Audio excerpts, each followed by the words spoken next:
lagi di Learning Journal Entin. Kali ini kita akan membahas materi ketiga di film dokumenter. Jangan lupa disimak. Baik. Jadi kali ini aku akan membahas tentang film dokumenter ekspositori dan film dokumenter direct cinema. Film dokumenter ekspositori yaitu pesan yang ditampilkan kepada penonton secara langsung melalui presenter atau narasi yang berupa teks maupun suara. Kedua bentuk tersebut nantinya akan berbicara sebagai orang ketiga kepada penonton secara langsung. Mereka cenderung memberikan komentar terhadap apa yang sedang terjadi di dalam adegan, ketimbang menjadi bagian darinya. Dalam bentuk ekspositori, boleh menggunakan voice over selama penggunaannya dilakukan secara bagus dan efektif serta informatif. Voice over sangat diperlukan, misalnya ketika gambar yang tersedia kurang memberikan informasi yang memadai.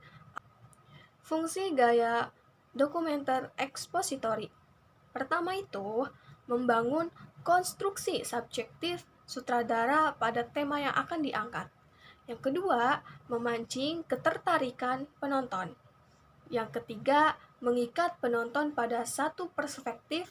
Yang keempat, memperdalam pengetahuan penonton. Yang kelima, penyampaian pesan kepada penonton. Penerapan gaya ekspositori. Satrio Bagus dalam skripsinya yang berjudul Gaya Direct Cinema pada Penyutradaraan Film Dokumenter di Balik Dongeng Kancil menjelaskan penerapan gaya ini.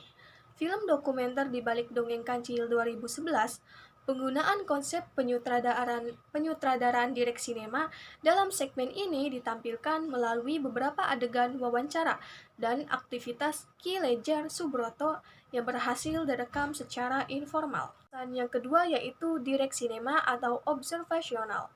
Dokumenter observasional merupakan gaya penekanan pada momen spontan yang tidak terulang, sehingga terkesan lebih natural dan apa adanya.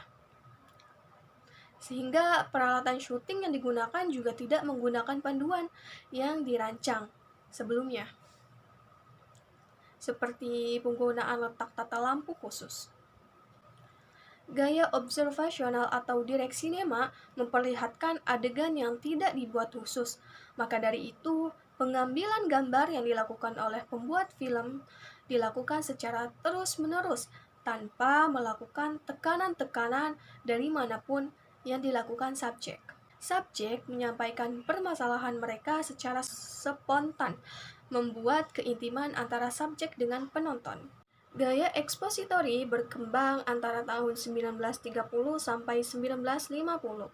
Mulai berkembang kesadaran, terutama para pembuat film dokumenter di Inggris untuk membedakan film fiksi dan film dokumenter.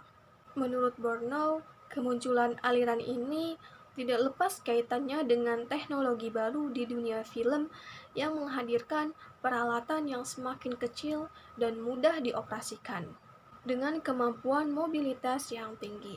Fungsi direct cinema yaitu untuk membangun kedekatan yang mendalam antara subjek dan juga penonton. Subjek dipercaya untuk menceritakan berbagai persoalan yang dialaminya, tidak hanya dalam perkataan saja, namun dapat ditunjukkan lewat berbagai kegiatan yang dilakukan oleh subjek. Penerapan direct cinema. Ika Nurcahyani dalam skripsinya Penciptaan Film Dokumenter Artisan dengan Gaya Ekspositori menjelaskan penerapan gaya dokumenter ini di film Renita tahun 2017. Scan Renita yang sedang bersiap-siap menuju pasar. Pada scan Renita sedang bersiap-siap menuju pasar ini, terdapat dua unsur suara yang terdengar, yaitu suara wawancara Renita dan suara atmosfer sekitar rumah Renita.